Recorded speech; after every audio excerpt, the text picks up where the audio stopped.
And welcome back, gamers. I'm Draxxinusam, and we are playing Dwarf Fortress Lazy Noob Pack, as on a tutorial. And we are working.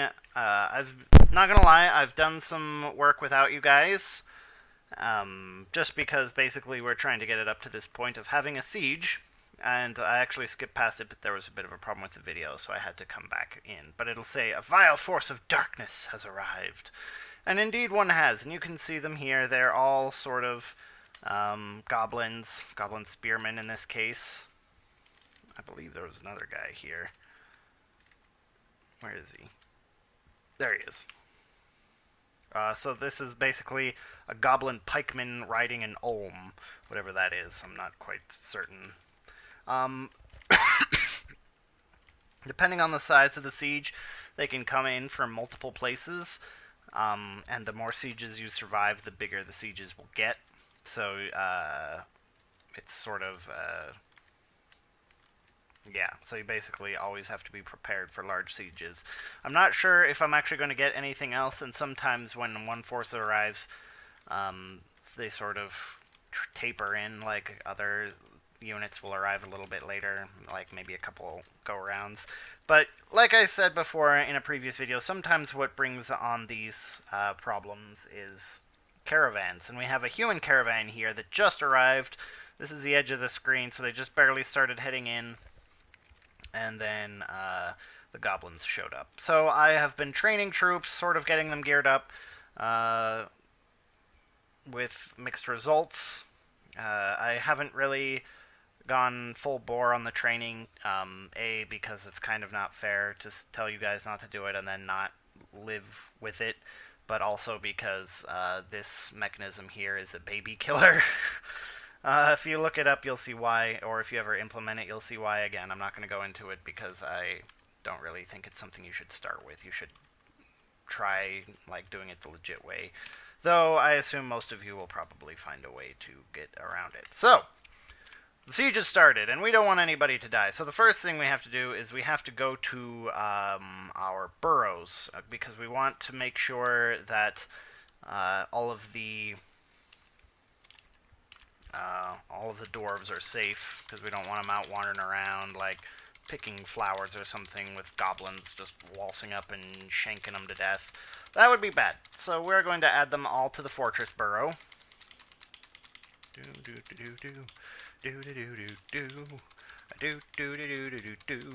Yeah, you get music. I mean, more than the Dwarf Fortress music, I mean. And I have got a ton of dwarves. I don't know that I have even enough housing for all of my dwarves. I mean, right now we have 50 idlers, and as you can see, we have several pages worth of dwarves. Do I even have all the children and babies? I don't think I do. Yep, there we go. As you can see, dwarves have tons of babies. Look at all this. Children, babies, my goodness. We've even had a few get snatched, which is kind of crap, but whatever.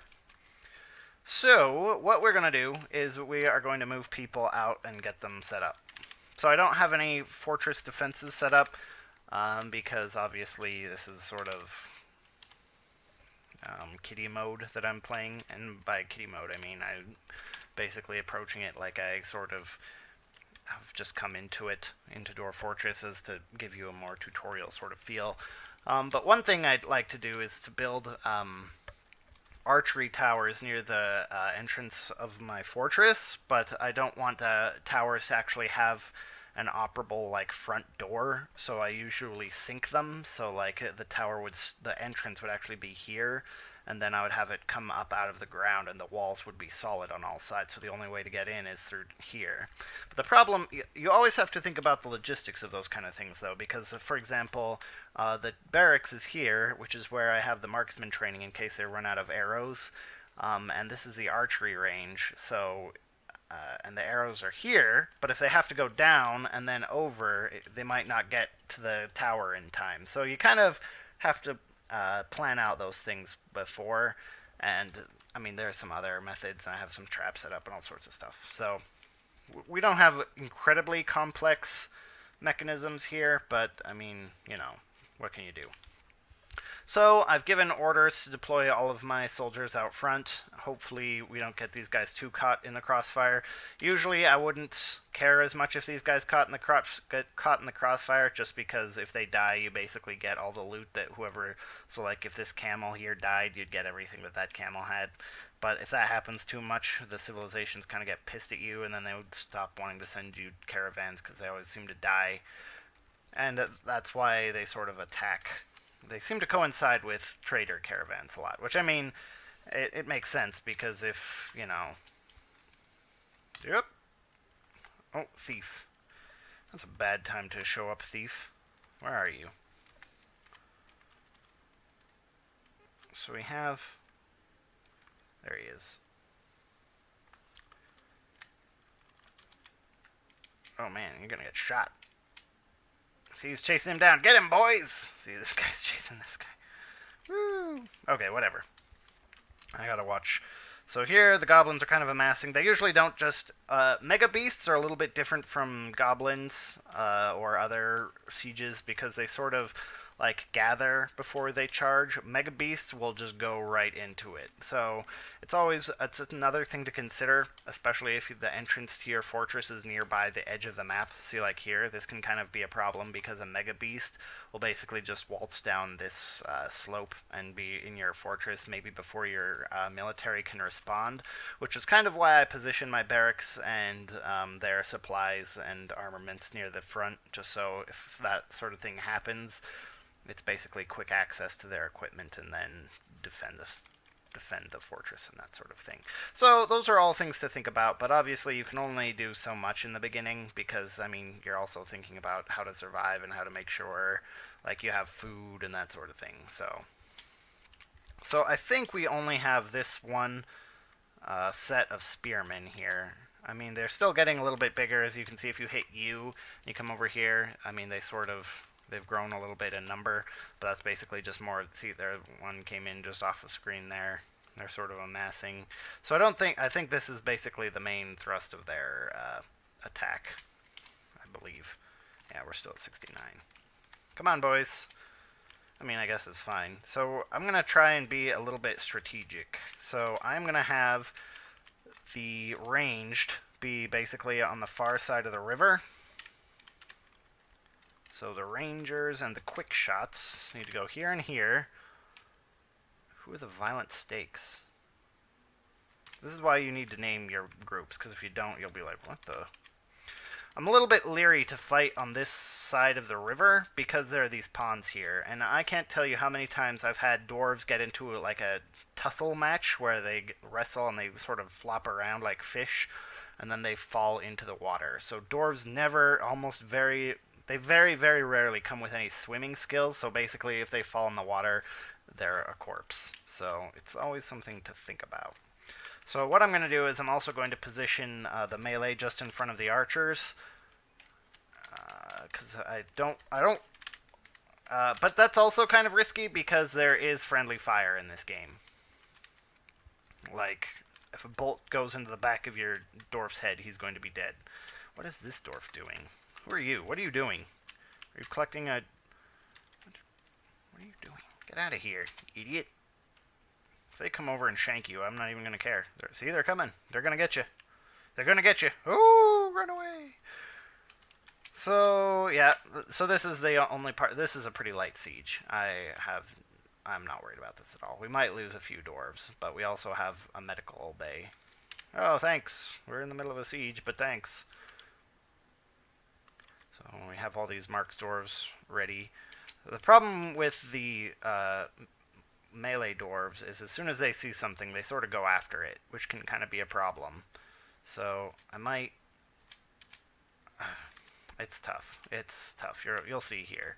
So here they come, marching along. These marks dwarves should be taking shots, so they get about right here. Woo! And here comes the rain of death. So these are all bolts that they're firing. And I'm really concerned that these dwarves are getting mixed into it already. But again, I want to protect the archers, because they're not exactly the best in melee. Because these guys are going to be shooting at these targets, and these dwarves are going to be between those targets. So I guess I could have come around behind them, but I didn't. Oh. cannot see what's going on at all. We lost a war dog. We lost a spear dwarf and a sword dwarf. Okay, we're going to need to bring in my other troops. So move in. Move in. And I'm also going to move in, I believe the quick shots are, nope. The rangers? Yep, the rangers are on the far side, so we're going to bring them over here. And they will start engaging if there's anything left alive at all. Which apparently there is, but it's basically just mop up. As you can see, it's no longer notifying that there's a siege up here, so basically the day is ours. So I'm going to turn off all of these people. It's really annoying. There might be a faster way to do it, but I don't know of it. So I basically have to go through and tell everyone, okay, it's safe now. Everyone who was here to kill us is running away. And as you can see, it is quite a bloody and viscera-filled mess.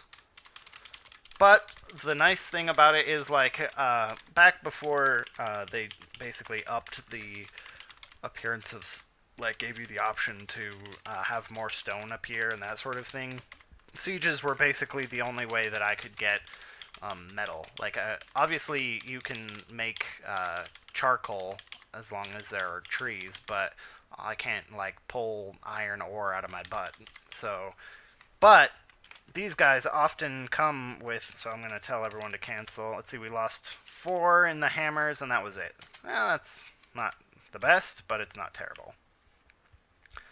So everyone is dead, so that's fun on a bun.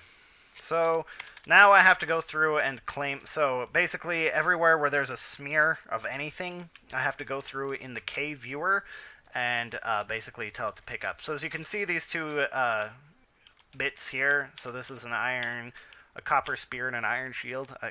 Because this wasn't originally a part of my fortress, or it may have been, actually. I don't think it was. Since this wasn't originally part of my fortress, I have to go through and claim everything. So these double brackets mean it's currently forbidden, and you can actually change the options, though it doesn't always work for some reason, but you have to go through and hit F for claim, and if you don't actually happen to want that particular item or that particular item quality, you can hit M for melt if it's a metal item, and basically as soon as your dwarves get the fuel, they'll melt that item down. And as you can see, this game is pretty descriptive. So, like, if we go through goblin blood, a pool of goblin blood, here are all the corpses. Dwarf blood, goblin blood. So here's this goblin's corpse. So here they, like, punched him in the face and all of his teeth came out. Here someone chopped off his foot. Yeah, and all sorts of... See, so this is stuff that we actually had. So this is a really high-quality copper mace. One of my dwarves who had that got chopped, and either he died or... see this? So it was probably in his left hand, and someone chopped off his left hand, so they both fell to the ground. Not necessarily very cool to see or know about, but it's actually interesting. There's a way to actually, like, view the... combat as it happens, and you can sort of, like, it'll tell you where the swing went and what happened to it, like if it connected, what happened to the person. See, look, we chopped something off of somebody over here. Looks like it punched him in the, cracked him in the face and his tooth went flying. So here we have more stuff. A lot of this is copper breastplate. Do I want to melt that down? It's kind of high quality. We'll take it, I guess. Which is good because you can also use this stuff for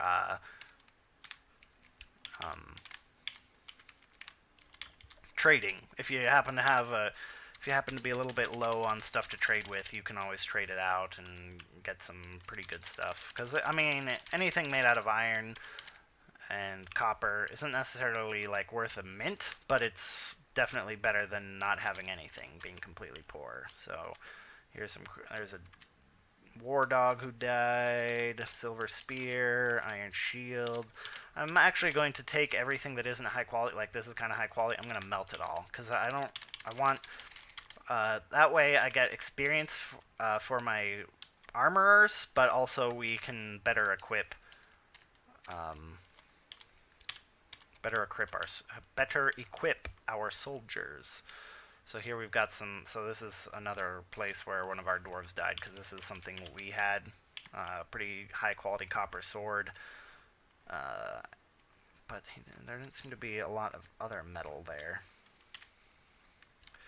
So I don't necessarily recommend how I should have played that a bit different, and mostly I was afraid about how fast they were going to move, but they didn't move very fast, so I kind of played my hand kind of poorly. What I should have done is had the I should have had one squad of melee back here with a line of archers in front of them.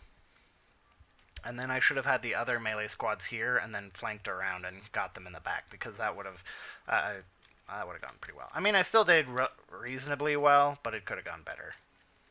I mean, it can always go better. And once you definitely see the number of deaths go down with the more armor that you get, because while I have been playing on my own, I have not actually invested in like main body parts of armor. Like, we don't have any breastplates, we don't have any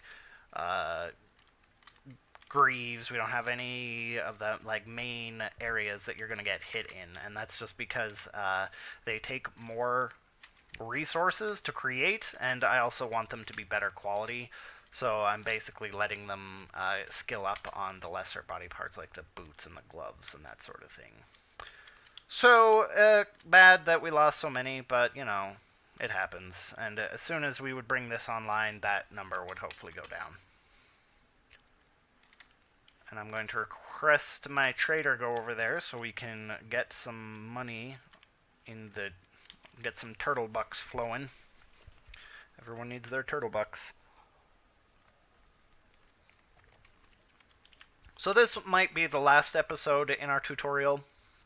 I can't think of too many other things that we need to go over. I might, what I think I'm going to do is I'm basically going to start a new fortress after this.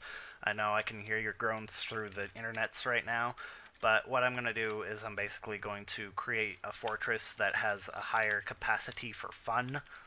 And if you're familiar with Dwarf Fortress at all, that means a lot more dangerous and kind of risky to settle. But I think that'll be more interesting than this sort of like kiddie pool kind of thing. I've taught you. Oh, there's still a goblin right here. He's incapacitated right here. I saw them shooting bolts at him. Let's take a look. Let's see. His leg is broken. His leg is cut. His upper leg is bruised. His thumb is broken. His thumb is smashed open. His toe, blah blah blah. So it gets like into every body part. There's sort of like statuses. Let's see, bruise, bruise, bruise. So his legs are basically busted, and his hands are jacked up. And there's a dog eating him with a crossbowman shooting at him. Oh, and he died. So now let's loot him for all he's worth. They brought a lot of actually high quality metal armaments, which is nice. Like I said, I've played games where that was basically my source of metal material, was sieges where we basically just crushed them and I melted down everything that they brought with them. Alright, my trader is here, and I'm not anticipating anything else coming over, so it's time to buy. I'm going to buy iron, because you always need iron.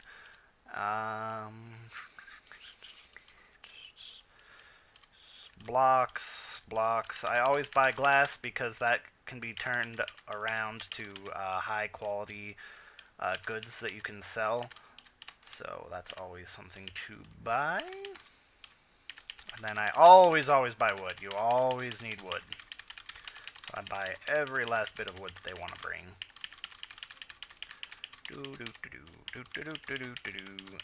And this is why, and the nice thing is when you order stuff from like the dwarves, it sort of bleeds over into the other countries or the other civilizations. So then they want to bring more of that stuff, because they're like, oh yeah, we heard that selling blah blah blah makes you want to buy blah blah blah. Let's bring them blah blah blah. So that's awesome. So let's see. I don't really care about rope. Humans often bring like weapons and armor, but they sort of have an indicator that tells you can't really use them with dwarves. And that, as soon as I see it, I'll show you.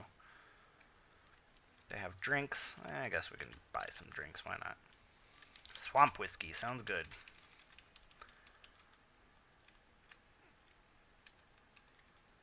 Prickle barrel. Ew, anchovy blood. That sounds terrible. Copper scimitar, battle axe, iron. How much is that battle axe? No.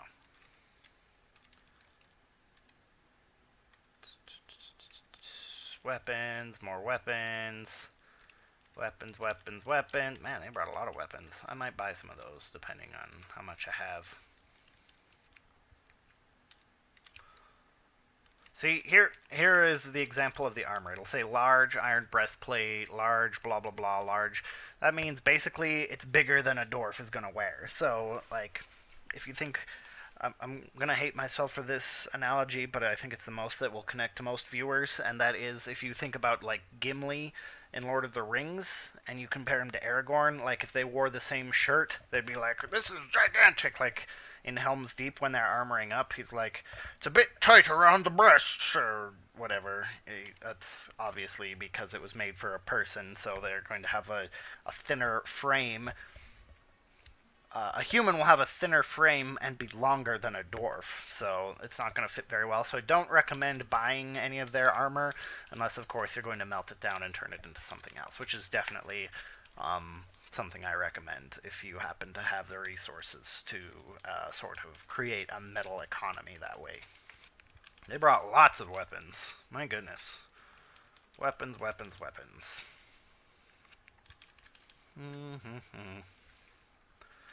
I always buy sand because I don't have... Well, I don't always buy sand. Only buy sand if you don't have a source of sand on your map, because you can always turn that basically into another sort of economy.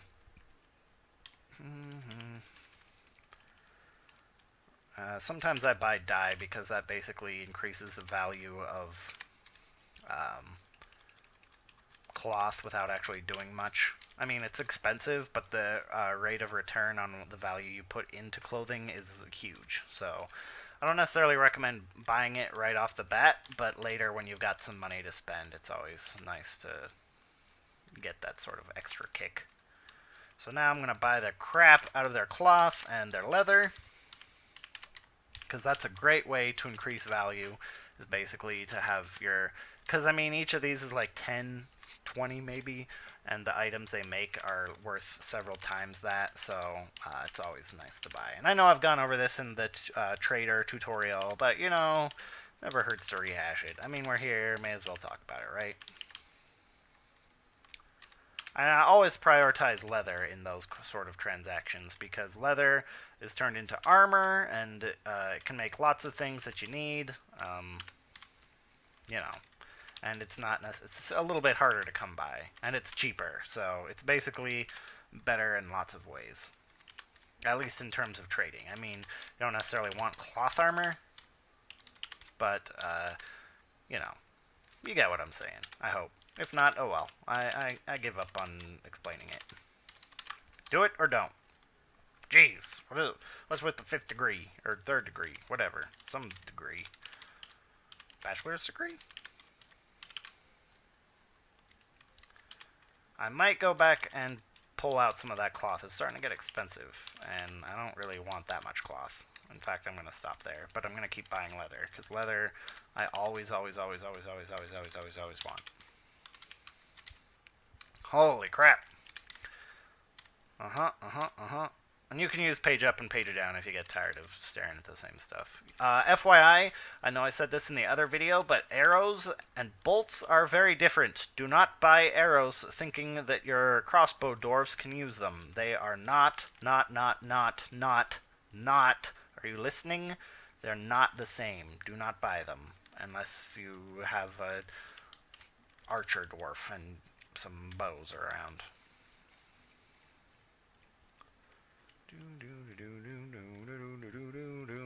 Okay. That's about where we are, so that's not too bad.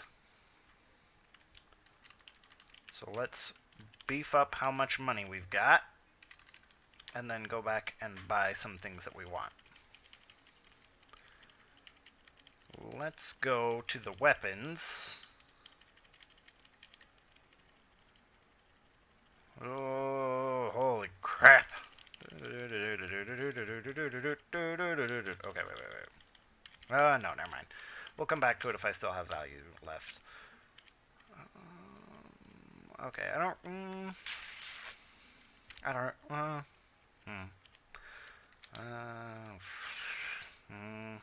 know if I want shields or not. But I do want picks. I don't necessarily want long swords. Again, those are the sort of the problem with humans versus dwarves. A long sword is going to be gigantic for a dwarf, so it makes it very difficult for them to use it. So you want something more like a short sword, like this. Copper whips, that counts as an exotic weapon, and exotic weapons are things that are not native to dwarves, which obviously is a whip. I know there's a way to train for those, but I don't remember exactly what. I wouldn't necessarily, on your first go-around, recommend any of those. You can always assign them directly to those items, but again, it's going to be weird, and it doesn't quite fit in the normal stuff. You basically have to make... Morning Stars, Scimitars, same way. They're exotic. Maul. Ooh, it's expensive.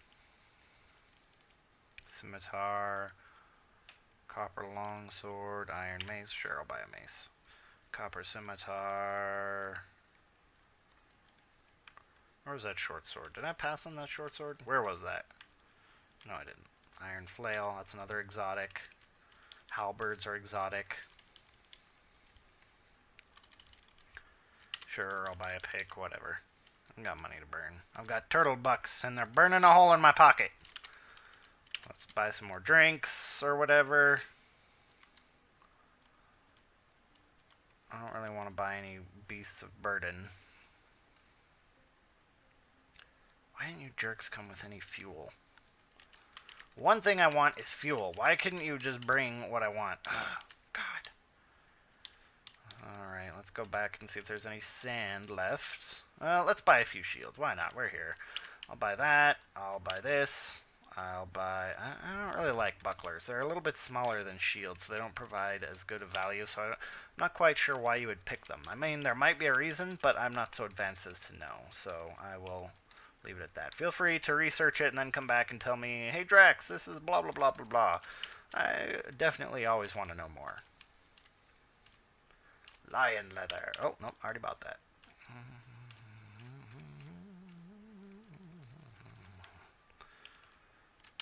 Sandbag? Yes, please. Nope. Nope. Even though I already bought it. Yup. Yup. Yup. Yup. Yup. What? I don't want that. Okay. Still got some value left, so let's go buy some more cloth, I guess. I'll buy one more bin. Urgh. Wool. That's okay, I guess. There. How's that strike you? Okay, he was happy, so I'm happy. Go about your business, trader. As you can see, we're still carting away all the plunder. And if the longer your fortress survives, or the more deadly the place, this will become a pretty common sight. The more sieges happen, they come after the first one, they come about once or twice a year. Maybe a little bit less depending. But the bodies stack up, and it gets to be quite the grisly scene where there's these just like smears of corpses everywhere. And of course, our dwarven heroes slash recruits were carted off to our catacombs downstairs. So, you know, that's pretty cool. For them, I guess. I mean, that's why you have it, for these sort of events, or like when people go crazy and they wander around and try and kill people or whatever. You always want to be prepared for influx of dwarven corpses.